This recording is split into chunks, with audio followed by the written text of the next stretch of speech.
Welcome to the show that's unscripted, unfiltered, and uncontrollable.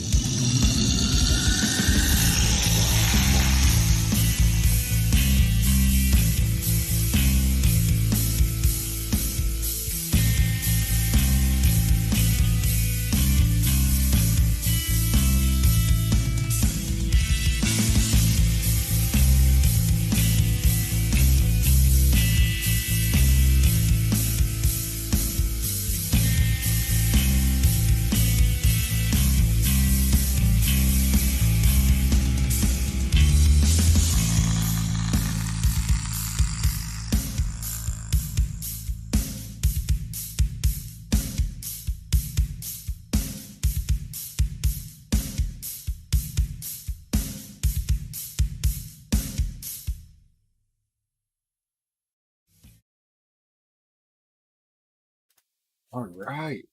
Welcome in, ladies and gentlemen. Welcome to episode 1 of Destroying Kayfabe right here on YouTube.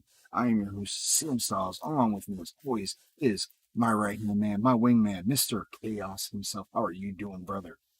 Doing pretty good, Mr. Styles. So I've been looking forward to this one for a while. You know, everybody knows the nWo, and we're gonna talk a bit about what I think a lot of people think is the most impactful, stable, or whatever you want to call it, faction of all time as for in the pro wrestling industry. So, Yes. we'll dive into that tonight. Oh, absolutely. And tonight is episode of a 5-part series of New World Order in World Championship Wrestling. One of the greatest factions, as you said, debuted in May 27 of 1996. Prior of the nWo forming up, of course, we had the Madison Square Garden incident, which started in WWE, which led to the release of 2 characters, Scott Hall, Kevin Nash. There was a lot of bad heat with HBK and Triple H behind that. So we could say this is basically a carryover for one coming into the next. And we could start saying thank you, Scott Hall, for the beginning of all this, because like you and I talked absolutely. about, right. You know, he walked in, showed up unannounced. No one knew that he was even on the roster yet. And right, of course, take this one. Right. I think is so unique about that is if you go back and like you mentioned, the Madison Square Garden incident, the Click incident, nobody knew about that at that time. That kind of came out later as far as what we knew. But when Scott Hall showed up on Nitro, back then, and this is even 96 as we get started on our nWo series here at Destroying Kayfabe. You used to always get like vignettes when guys were debuting. You know, these I don't want to say cornball ones, but you always knew when somebody was coming most of the time, where they came masked or some other predictable gimmick. This Scott Hall was one of the first guys that I can remember, at least growing up as a kid, actually invading a promotion. Yes. So it was monumental in that way to at least give credit to the angle, but the way he showed up with I guess it was early May of '96. Kind of like what you alluded to is that Scott Hall showed up on Nitro, on WCW Nitro. It was in Macon, Georgia, where WCW is WCW. That's NWA country all the way. But it was just monumental in the fact that nobody knew that he was coming. You didn't have all the dirt sheets that you have now. Back then you had Prodigy, the WCW, hotline, the WCW hotline. Oh shit, you can't forget about that. Definitely. But yeah, it's just like he came out and he said, you all know who I am, in the same Razor Ramon-esque, the Scarface accent that we know.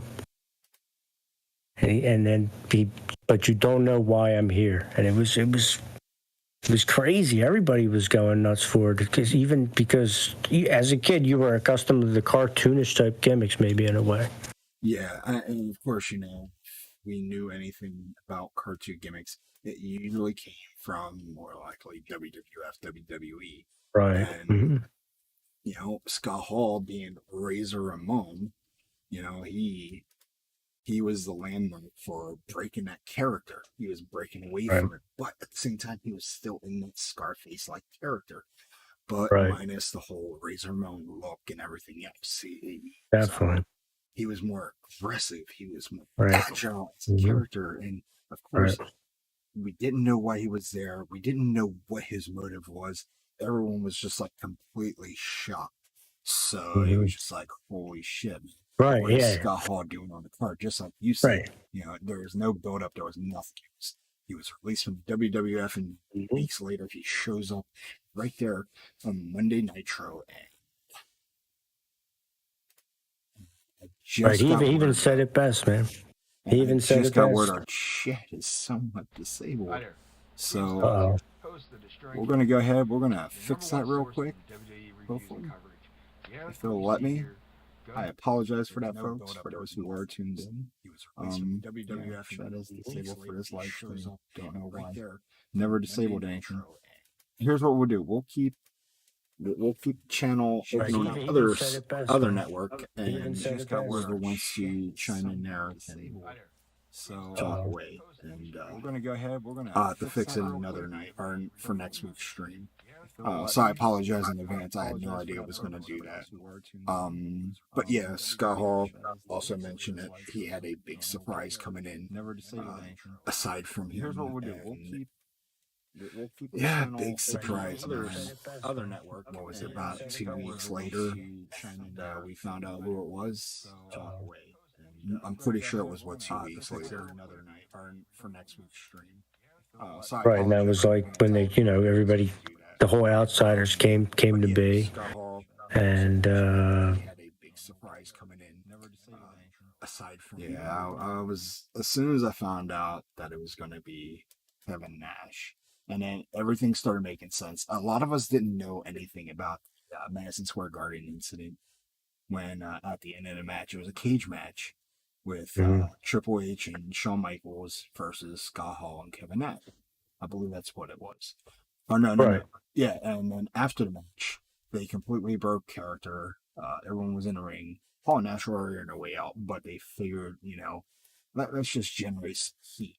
And they did exactly that, which led to the release of Kevin Nash. Because we already knew Scott Hall was the fact that it happened. right, and I think, yeah, I mean, it had a lot had to do with the fact that Vince wasn't really offering a lot of multi-year deals at the time. Yeah, at the time it was just like, you know, you're a character. You're gonna take what we give you, and then after If you get hurt, you're gone. So.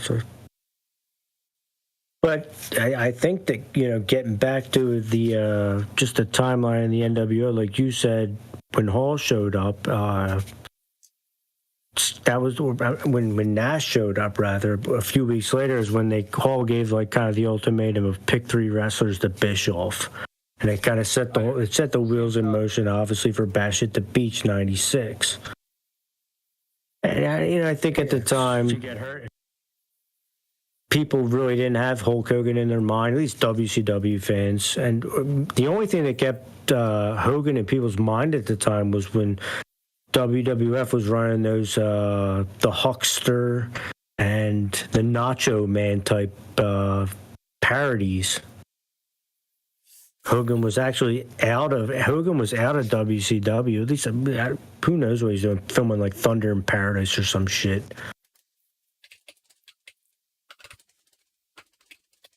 Oh yeah, that's right. He was doing Thunder in Paradise. And I'll be honest, I actually enjoyed watching the show. I don't know why. It was a cheesy '90s TV thing. And they had Hogan, and who's the other guy that was? Maybe who the other guy was. I don't remember that. I had his partner, and they were always on an armored freaking boat. Sting did a few episodes. Yeah, Sting was in there a few times. As a matter of fact, I think he was a bad guy, which is kind of ironic. But at the time, Surfer Sting, it wasn't, you know, Surfer. That's right. Yeah, you know what? I hadn't even thought about that till you mentioned it. So yeah, we ended up getting Surfer Sting, and by the way, I fixed the chat, y'all. I apologize. It was set to no. It was not made for kids, and it said it was. All right. So we got chat rolling everywhere. No need to fix that until next week as well. I know what to do now. But yeah, during this time, during the nWo invasion, Surfer Sting was in effect. We will talk about the the transformation of characters behind what the nWo caused for a lot of WCW talent. So it's just oh crap. Yeah. So we're going to talk about the transformation of characters, WCW and nWo side, and where is that? Oh yeah, go. Let me get this for you.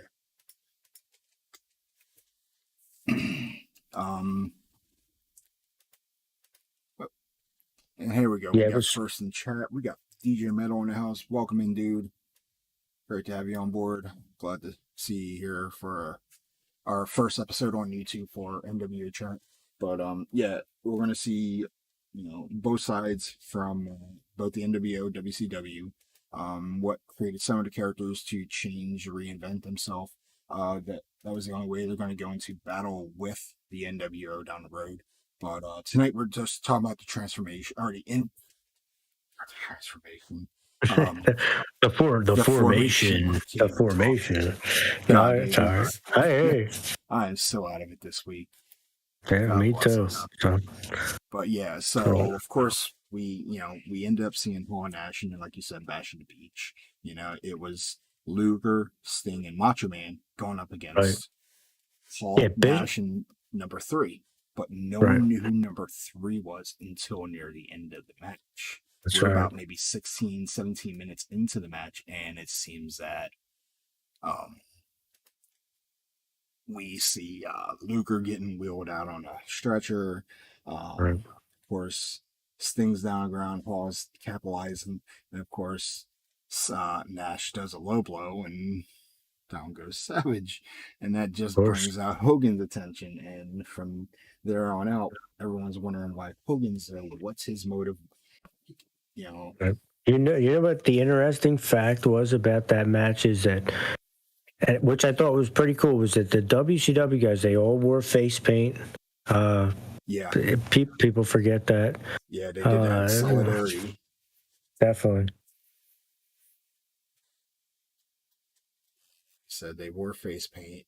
They all worked together, and what did Hogan really do before this anyway? He wrestled Vader a handful of times. And from the matches I saw from Hogan versus Vader, Hogan literally no-sold every match him and Vader did. He sandbagged Vader quite a few times. He did nothing to put over Vader whatsoever, and I felt bad about that because Vader is a New Japan legend.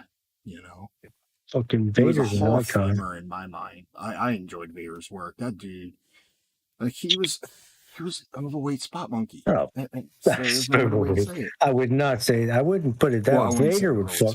But dude, he's overweight and a spot. He was overweight and a spot monkey in a way. But Vader was stiff as fuck, and he would kill you. Well, I mean, unless you saw the picture of him with Rick Rude with what was that that Desert Eagle, and Vader looks. Yeah. So, but fucking Stan Hansen popped his eyeball out. Not to get graphic early on, we were, But yeah, Vader, I felt bad for the guy because he was one of my favorites. I actually got to meet him at an independent show. It's time. It's Vader. Drop. He wouldn't do photos with fans because he was a bad guy. So it was respect. It was an autograph. Vader was a bad dude, man. But do not piss that guy off. Literally, in real life, don't piss him off. Right. Yeah. If you look at that at that time, Vader, Kevin Sullivan, the Dungeon of Doom, WCW had themselves some decent heels, some overlooked heels, especially at that time compared to who the WWF was trotting out as far as heels and just characters. So I think that I think WCW was, even though the NWO didn't show up till May of that year when Hall arrived, I think they were building towards it, at least as far as. Yeah, I mean, it started out with not Hall, Nash, and Hogan, but we got a fourth man. You can't forget that fourth man. Do you remember who that fourth man was? The fourth man was actually from what I recall, Hogan. At the first pay-per-view that the NWO was formed, which I believe was, I don't know, I forget, it was against the Giant. I'm trying to recall. Fall Brawl, Actually, maybe. It wasn't even a Giant yet. This wasn't an This was an This man had a price for everybody. Oh, fucking Ted DiBiase. You know what? He wasn't He wasn't a $1 million man. He wasn't billionaire Ted.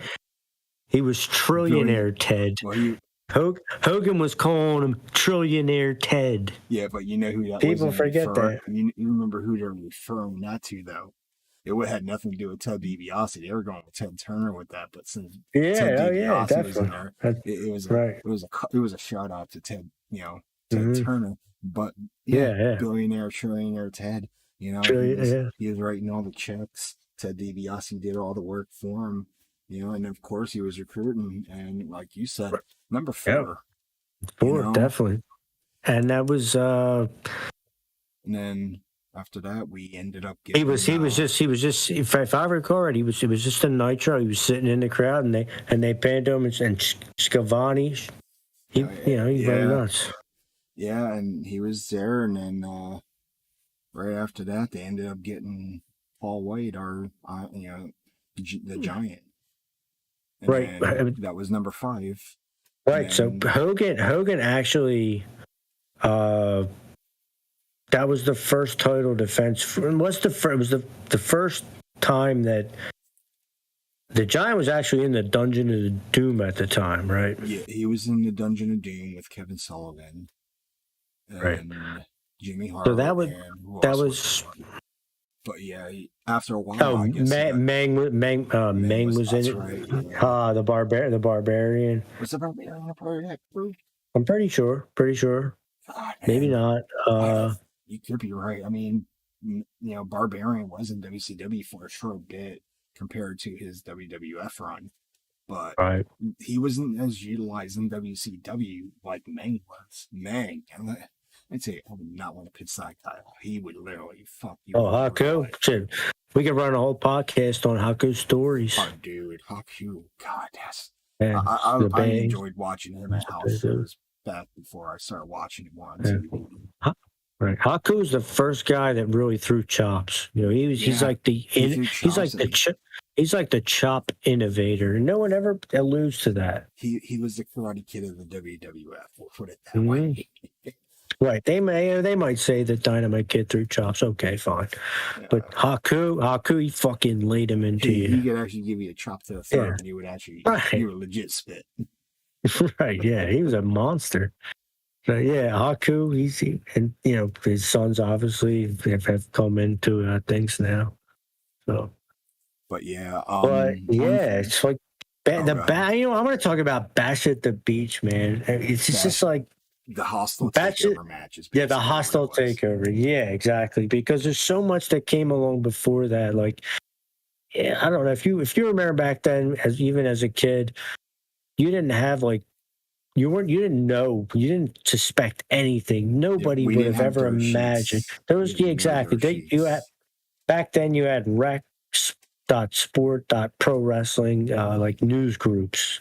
And fucking AOL and we had AOL. We even had IRC, but the thing was, there was no way to actually be on your computer and watch at the same time unless you had it in the same room. Right. Guys like me, I didn't exactly watch WCW reviews compared to watching WWF because WWF was a whole lot hotter during this time. And but I'm versus right. This. Exactly. And what I'm trying to say is that. You weren't expecting anything of that nature, anything like that. You weren't expecting what we're going to talk about. there was like Scoops, I think, was a wrestling site back then. So everything that was fed to you was very, very limited. So you're ready for it. I think I watched that at Uncle's house. They had a hot box, which everybody knows is like stealing cable. Yeah. The black box, the magic the black box. That's right. Yeah. So you're watching it. Quite a few people that have had one, and sadly, I wasn't one of them. I didn't have the money for that kind of shit growing up. Yeah, I didn't. Me neither. I didn't have one either. But you always have that relative. Yep. And if you had that relative, you were set every Sunday night or every Sunday at the end of every month, because that's when the pay-per-views there you go. come into town, and it's just those are the days, man. Yeah, and down the road. Do you remember when people used to share like links, and you can actually use like Windows Media Player back in the 90s before VLC? And as a matter of fact, you could do it on Winamp back in the day. Winamp had a network protocol where you can insert a stream URL and you could watch it. But the thing was, we all had dial-up at the time, so everyone that was awful. It was like a slideshow. Yeah. Now that was most of the time you either ended up having to order it or you download it, and it would take a week. Oh, dude, I'm so glad technology has changed. Like, I could not go back to dial-up. I don't mind the retro days, but when it comes to internet speeds, this is much more important. Could you imagine destroying Kayfabe on a 28.8K connection or a 56K connection? Yeah, the first one I had was a 14.4. Well, I had a 28K modem, but you were high class then. I had a Packard Bell. It's like $800, and the specs back then were fucking high end. But guess what? Now when you compare that to today's tech, that thing's a piece of shit. Yeah, obviously. But we had ways to watch this stuff, regardless if it was legal or not. But we got our opportunities to see this stuff happen. Between 1995 to 2000 was the hottest year in professional wrestling from both sides of the companies. You can thank Vince for creating this madness down south, because as Hogan said, that company up north, you could thank them for basically what happened down here. And from 1994 to 1996, Hogan wasn't exactly getting the pop he got when he was in WWF. So, and I completely agree. And I hate to get off kilter here, but when Hogan is being interviewed by Okerlund, Doran, that the whole fucking fiasco, that is Gene Okerlund's best moment in his career. Yeah, it's not even close. Like, before that, he was just relegated to a backstage guy. But that exchange between him and Hogan. Man. Yeah, that exchange between him and Hogan is fucking a top 10 most important moment in wrestling in my mind. Right here, reading the transcript right now, Gene Okerlund basically says, Hulk Hogan, excuse me, what in the world are you thinking? And Hogan's words, first thing you need to do is tell these people to shut up if you want to hear what he got to say. And that's when the crowd went nuts. Yeah, they started throwing shit. Yeah. And then hitting everybody.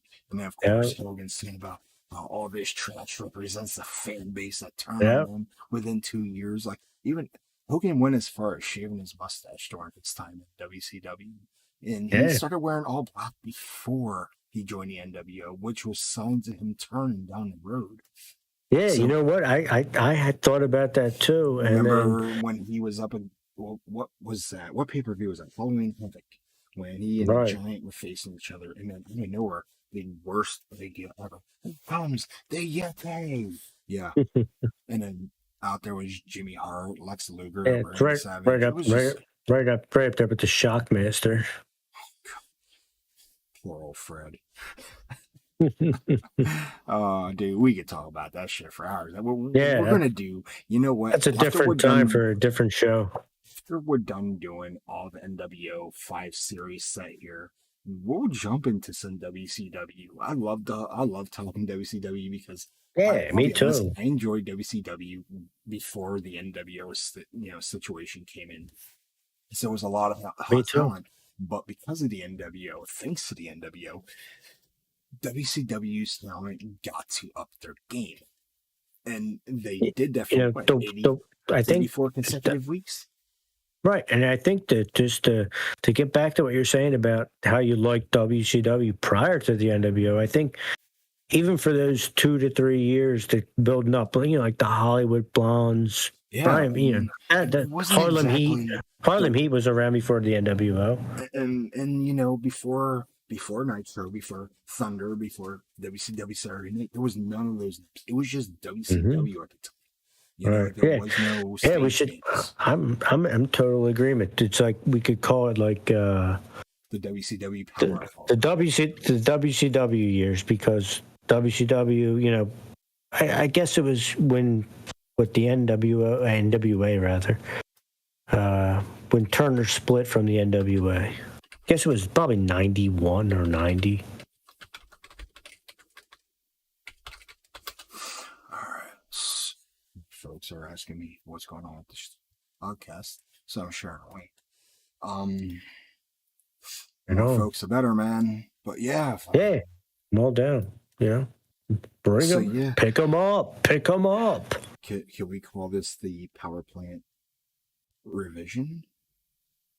You and I, the power. It was The can't even say it. Kenny Chaos and Bossy. The elite. Wait, what? Mm-hmm. We're all elite world championship wrestlers. Wait, podcasters. Sounds a bit better. There you go. The All biggest elite podcasts. podcast. Yeah, definitely. AEP. We can name this thing anything we want to, man. Yeah, whatever we want to, dude. We're just fucking around. We're talking.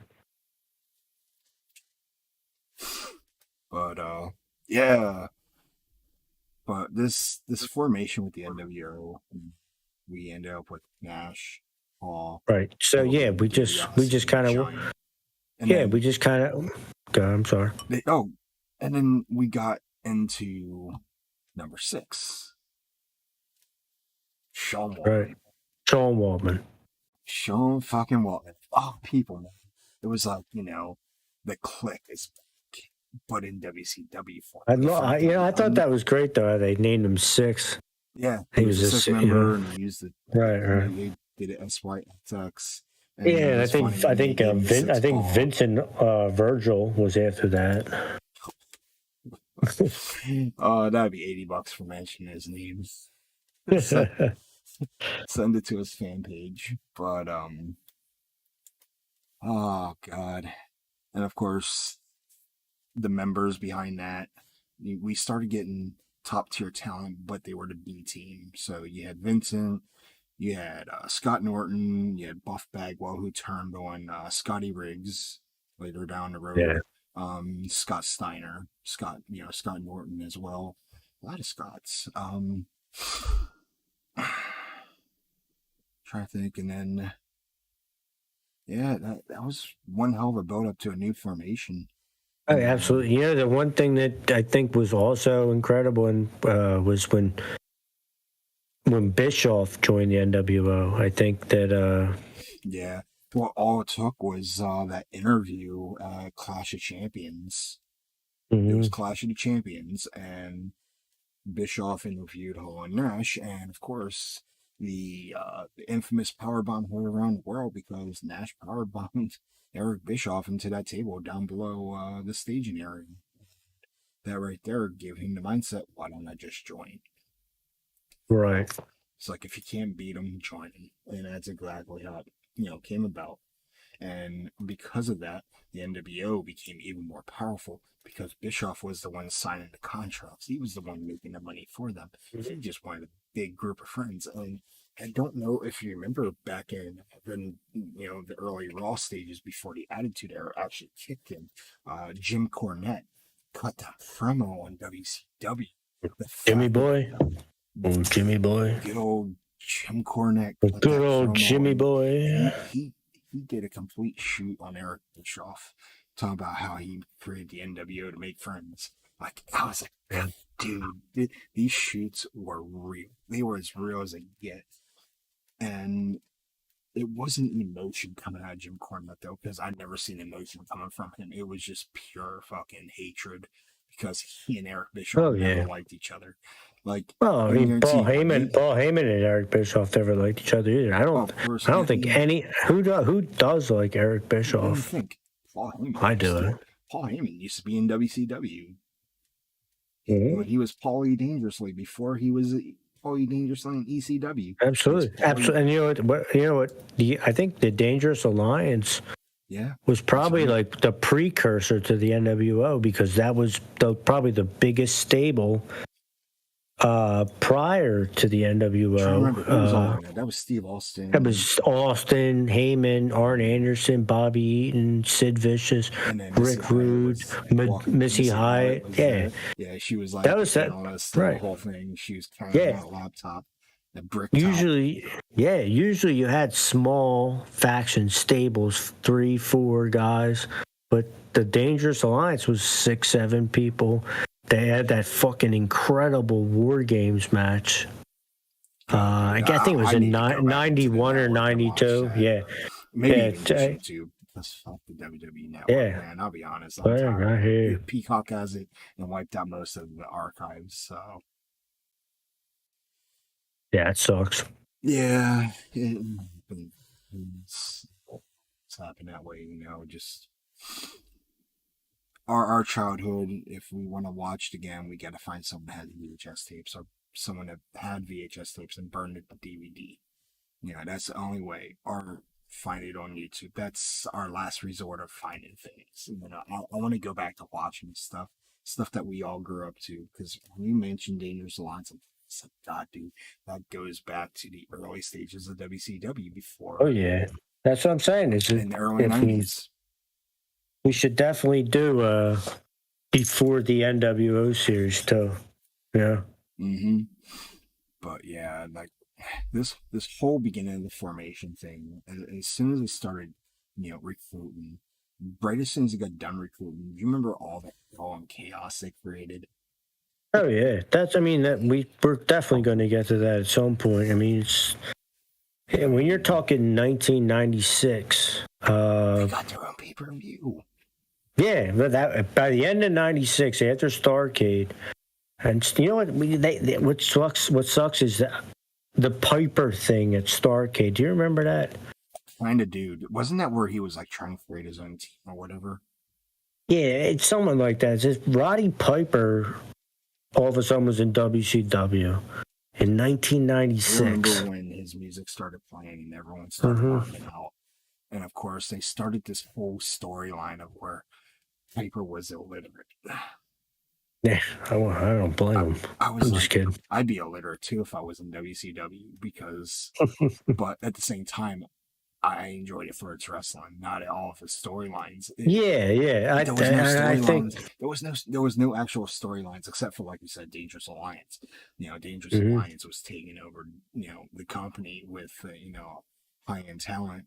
But when the NWO thing started coming into play, that's when things started getting, intense. And if it wasn't for the NWO, WCW wouldn't have been where it was. But there was always a downfall. That comes down to the near end of this 5-part series. Definitely. It's I think we're going to start with 1996 just as a year.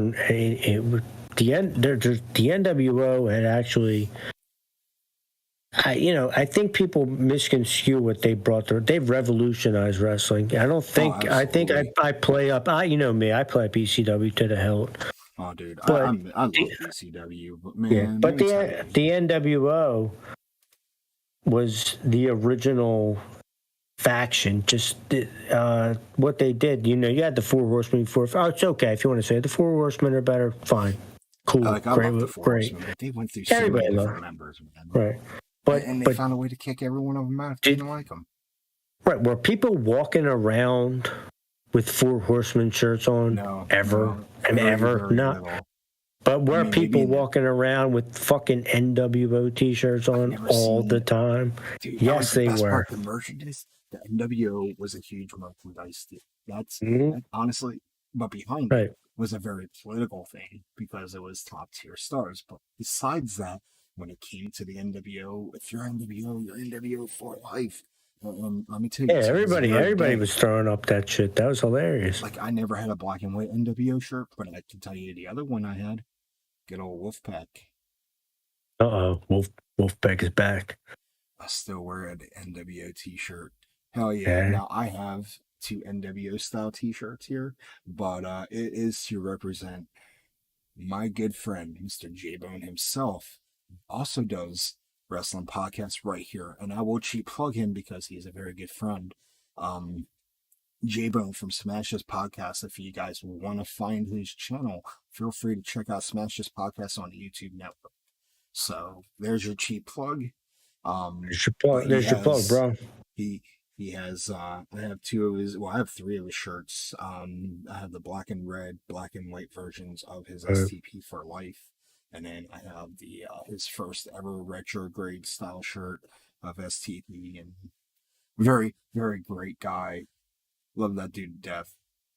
I consider him part of the family, so I wouldn't mind actually having him on here with us one night, when he has time.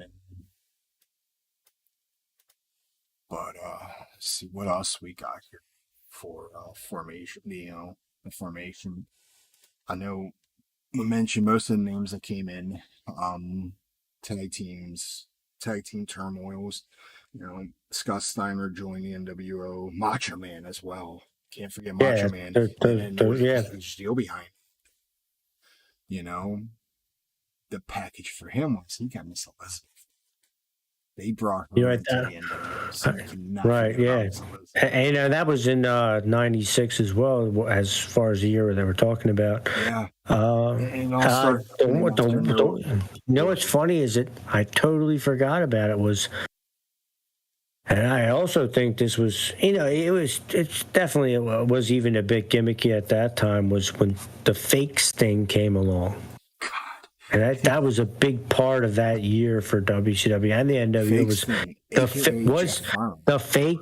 fake Sting. Was Sting actually going to join the NWO? And they played that up. They teased the shit out of that too. And then they dragged that out forever. And I even remember that now, feeling like it dragged out forever. I still remember, because remember they used Sting sound bites in a freaking limousine.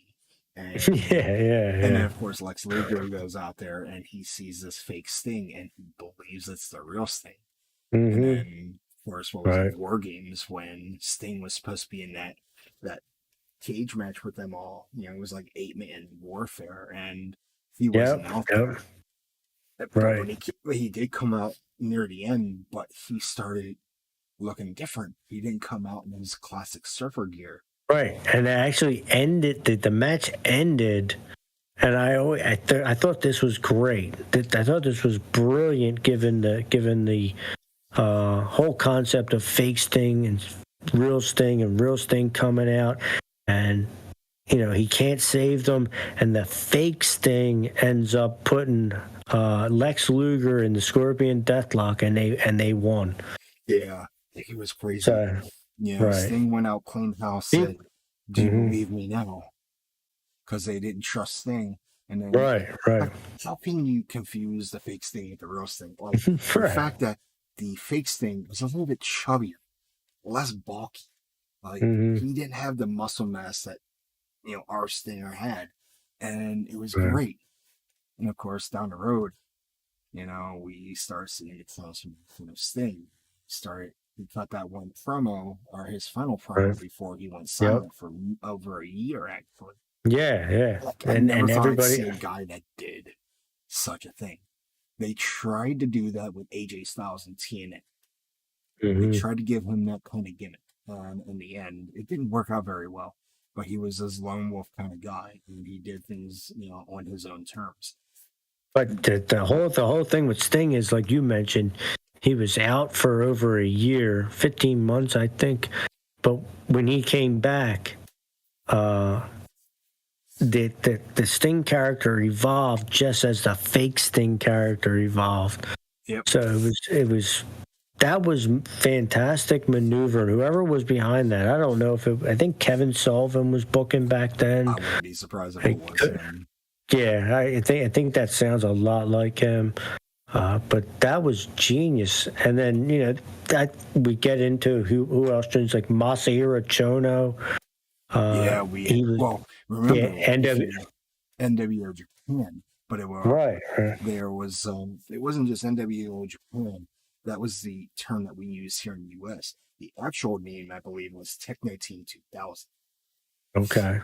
So it was more of an All Japan New Japan thing, because All Japan New Japan working together back in those days. I did a lot of research on this back in the day. As a matter of fact, if anyone ever played All Japan Pro Wrestling, the video game, Two-Pound Retsu on a Dreamcast. I played that before. I have them on my Dreamcast still, and I play them once in a while, not as often as I used to. But the fact that I have this stuff, and you can see Techno Team NWO, in there, and the fact that I actually got to see video games based on WCW NWO, feud. They made WCW versus NWO World Tour on Nintendo 64, and then a year or two later, WCW NWO Revenge. And even on the PlayStation, you had WCW versus the World, WCW Nitro, WCW NWO Thunder, and then you got WCW Mayhem, which no one gives a shit about. But there was a whole lot of WCW NWO merchandise just passing around, because the NWO was the biggest commodity to World Championship Wrestling. Yeah, I mean, if it wasn't for this formation happening the way it did, where would we be today to talk about it? I will absolutely say that the THQ WCW games were fucking great. Dude, I love them. Like, I have so many comments here behind me. Every time I go out, everybody knew WCW versus the World, and WCW versus NWO World Tour, NWO versus WCW Revenge. Every time I go to a retro store, WrestleMania 2000, No Mercy. Like, don't get me wrong, I love those games, because the fact that they have enhanced the engine. WCW or WWF No Mercy, I will prefer that, but WCW NWO Revenge will always be my game, for the fact that it was a huge upgrade from what WCW NWO World Tour was. They used the same Aki engine, except they enhanced it a whole lot more. Better camera angles, better grappling system, better everything. And they started throwing in weapons, and as a matter of fact, there was two arenas in WCW NWO Revenge, where it was the Nitro Arena and Starcade, where you could fight up the aisle and you can Irish whip them into the back, but they would end up running back there and then running back out, and just hitting the wall. I remember that game fondly. You can power clothesline them when you're coming back out. I had so much fun with that game. Like, when I think this weekend, depending on what's going on, I know I said I'm going away tomorrow. I'm going out probably tomorrow night. Going to spend some money. I'm going to the casino, folks. I'm going to be double or nothing. I'm going to go all out, because I am the elite. There you go. There you go, some AEW terms for you. You gonna play some blackjack, dude? Yeah, I suck at cards. I'm gonna walk in there with 150. I'm gonna walk out with nothing. Well, I'm not. Trust me, I'm not the one to lay sports advice to you. I'm gonna do some slots. They need to bring some wrestling themed slot machines in there. I'd play those. But dude, these old games, tomorrow morning or afternoon, maybe I'll stream them over on the other platform. I want to play some WCW. I want to play some NWO. I want to play some WWF. I want to play all that shit again. I want to go back to my childhood. Actually, it wasn't even just my childhood. This shit carried over into my military career, and I continued from there. But No Mercy was the last best game until 2006, when SmackDown vs. Raw came out. And it brought a lot of old feels back from all No, kinds I of. mean it was something else as a kid to play WCW versus the world, Yeah. and see Japan wrestlers that you and your friends are talking about on the Yes. internet. You're right. That you could only see in a VHS tape, which you probably didn't get to see. Yeah, and they during the time It's only WCW versus the World came out, Virtual Pro Wrestling 1 came out, and then mhm. about 4 years Yeah, or 3-4 years later, I after had WCW VPW lost, on a burn disc. Yeah, I I have remember that shit. VPW somewhere. One into. I think it's on my drive here. I might just transfer them over to my EverDrive, and I can just play them off of that. Hey, The only thing that fucking sucks is I suck with Japanese translation. yeah. I mean, I wouldn't get all bent out of shape about it. No, but I'll figure it. Yeah, I'll have to find it's like retro Friday, retro Saturday. like eventually one time Uh, when we do this, maybe next week, I could I'll put like I'll put the Elgato in the background on this stream, and people can see matches from WCW and NWO in a game format. But yeah, dude, like this formation, like I said, one of the greatest formations of all time, just as deadly as the Dangerous Alliance, much more powerful than DX, and we all know how that went. But of course, WCW had its demise with the NWO down the road. Like I said, this is just episode 1, folks. We got 4 more episodes left.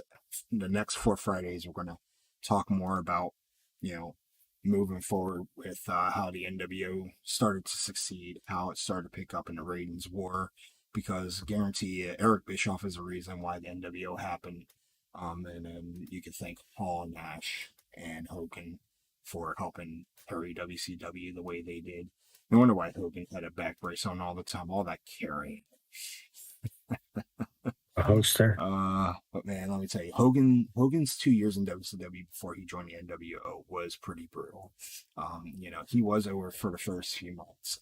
It's like no one cared anymore because there was so many. Yeah, the only thing I remember about Hulk Hogan in WCW before the NWO was like him coming in the fucking parade with Jimmy Hart, and it was garbage.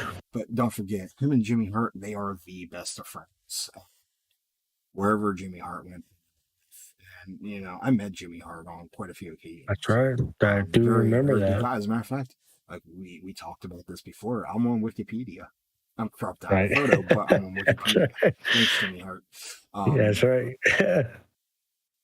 So yeah, I was at Walter Reed, and WWE was in town just before Mania and just before Christmas as well. And I got to see both events, and Jimmy Hart's son was actually in the 101st. That's the airborne unit, and I believe 101st is based out of Fort Bragg, North Carolina. So, of course, his son was on a combat tour. Months later, or no, yeah, a few months later, I actually got an update that his son's doing pretty good. He's getting ready to return home soon. That was good. That was 2007, but I haven't heard anything since.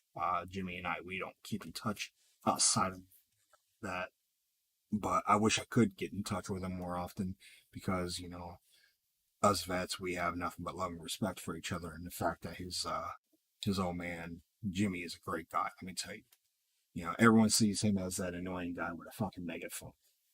That's just a character. Don't ever let that fool you. Jimmy Hart, he would have made a great mouthpiece for the NWO.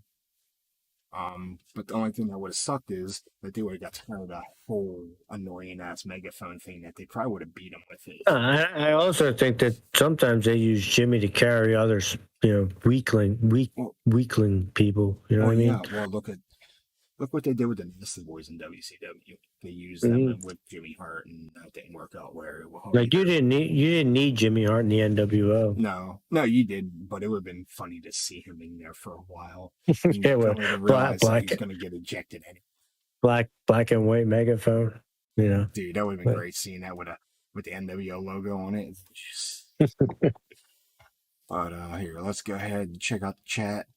All So right. it's being said that Sting and was always riding off Taker. It's funny. Everyone always talked about Sting versus Taker, and in the early days of WCW when he was Mean Mark, him and Sting faced off. Mean Mark Calloway. Mean Mark had a really good tag team that goes overlooked with Dan Spivey. Yeah, oh, What the fuck? The Skyscrapers, bad dudes, bad dude, fucking dudes, man. two big Those are dudes, bad. man. Yeah, They that's destroyed. some. I felt bad for Taker's run in WCW. I'm Yeah, gonna so give do I.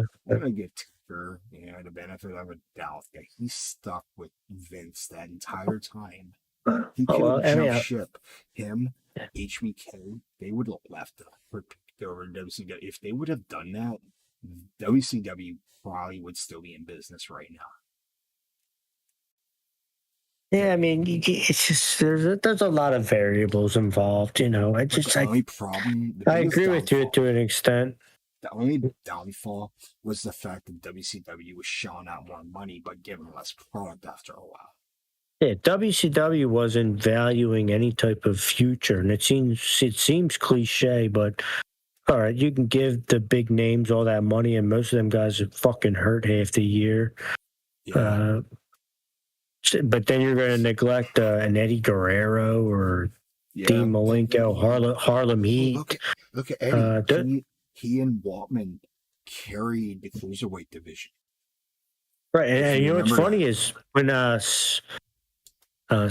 when Sean Waltman 6 won it was before it was the end of '96. He won the title. He didn't win the title, but he took I think it was Newcomb's boy DDP versus Eddie Guerrero, and Waltman jumped in and he actually just stole the U.S. title. Yeah. So nobody won nobody won the match, but that was the NWO at the time, and I would think that was brilliant in a way. Think about it. Sean Waltman for Eddie Guerrero. Lie, cheat, and steal. Exactly. That's right. It was before like that. Definitely. That's some awesome foreshadowing right there. Yeah. But yeah, man, dude, there's so much that we're going to talk about within the next few weeks here, and it's going to suck. I'm ready for it, dude. It's going to suck when it comes to episode 5 because that's going to be the wrap up of this part. But like I said, we're going to continue on with more WCW content. We promise you that's going to happen. I don't just promise; I guarantee. Remember that word. Vince loved that word. I guarantee you we're going to do just if you want to rewind the tape, we're at 1996 Starrcade. Piper, Hogan, the Icon versus Icon. The Icon versus Icon. And it was a non-title match, which is corny. But you know what? It does suck that it was that way. But you know what? Piper did not need a title. Definitely not. He didn't come. He actually, at the time, he made it really clear he didn't come for a title. Yeah, he was the greatest IC champ of all time. I'll put it that way. Mm-hmm. He carried that IC champ or that title with a passion, with a purpose. Yeah.